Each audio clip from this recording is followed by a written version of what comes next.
notre nouvel épisode de notre série consacrée aux contes, mythes et légendes méconnues.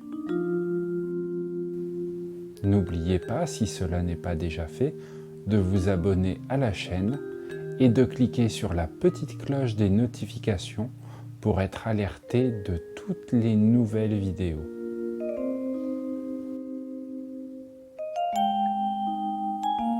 Merci à Abdel pour la musique. Vous allez pouvoir écouter aujourd'hui un nouveau conte dit par Manu.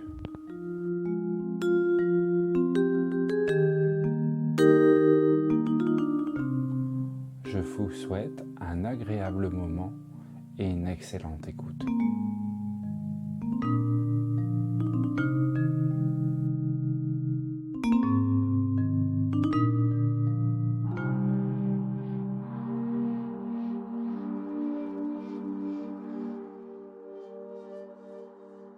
Le pêcheur et la sirène.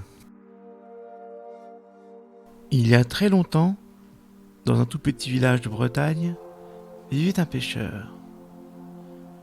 Un jour, alors qu'il parcourait la plage avec son grand filet de pêche, il entendit des bruits de voix venant d'un amas rocheux non loin d'où il était. Curieux, il tendit l'oreille et suivit les éclats de voix jusqu'à une petite grotte. Que ne fut pas sa surprise lorsqu'il découvrit dans un petit bassin trônant au milieu de la grotte une magnifique sirène qui faisait des vocalises. Revenant de sa surprise, il brandit son filet et d'un geste adroit emprisonna la sirène à l'intérieur. « Aie pitié de moi, je t'en prie. Si tu me laisses partir, je te donnerai ce que tu désires, » supplia la sirène. Notre pêcheur, qui avait bon cœur, replia délicatement son filet, libérant la sirène. Celle-ci, reconnaissante, le remercia. « Je te serai à jamais reconnaissante de ta bonté. Que désires-tu le plus au monde ? Je te l'apporterai. »« Oh, je ne désire pas grand-chose, » dit le pêcheur humblement. « Je veux juste pouvoir pêcher et prendre de beaux poissons durant toute ma vie. Attends-moi ici, je reviens, » répondit la sirène en souriant. Elle plongea aussitôt et disparut au fond du bassin.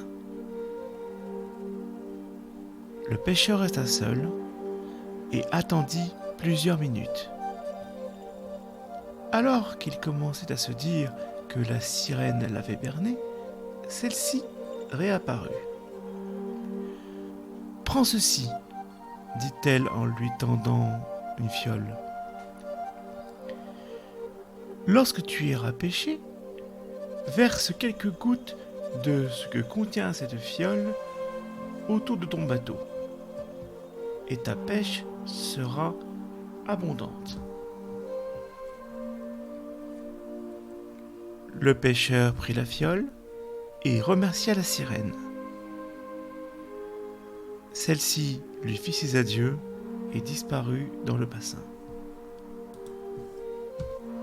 Les jours suivants, le pêcheur suivit les recommandations de la sirène. Et comme elle l'avait prédit, la pêche de notre homme fut très fructueuse. Il s'enrichit considérablement et put vivre heureux. Un matin cependant, la mer était agitée. Le pêcheur, sur son petit bateau, était distrait et pensait à la sirène. Il ne vit pas arriver une vague plus forte que les autres qui fit chavirer son bateau et qui le fit tomber à l'eau. Malgré ses efforts, l'homme ne parvint pas à regagner son embarcation et finit par couler dans les profondeurs de l'océan.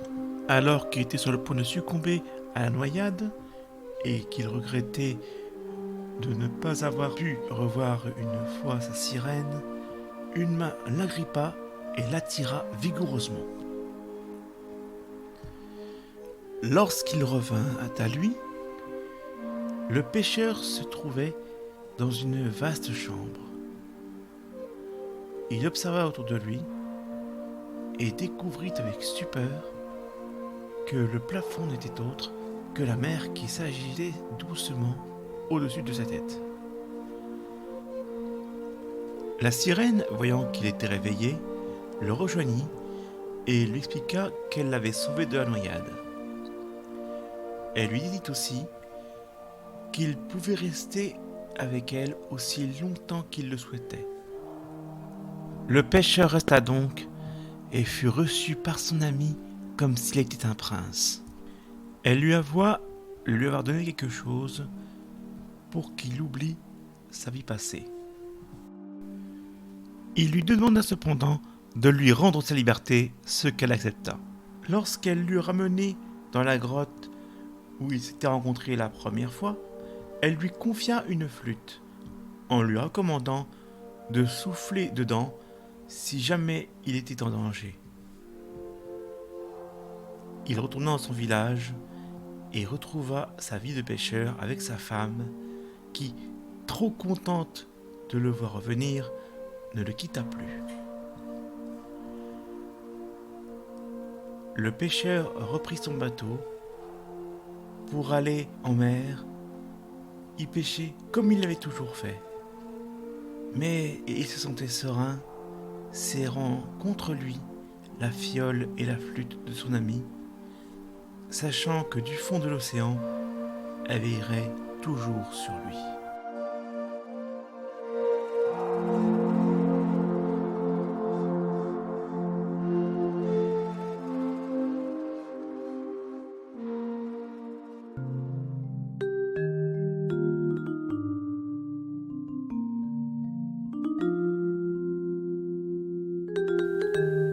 Cet épisode touche à présent à sa fin. J'espère que vous avez passé un agréable moment. Et je vous dis à tout bientôt pour un nouvel épisode.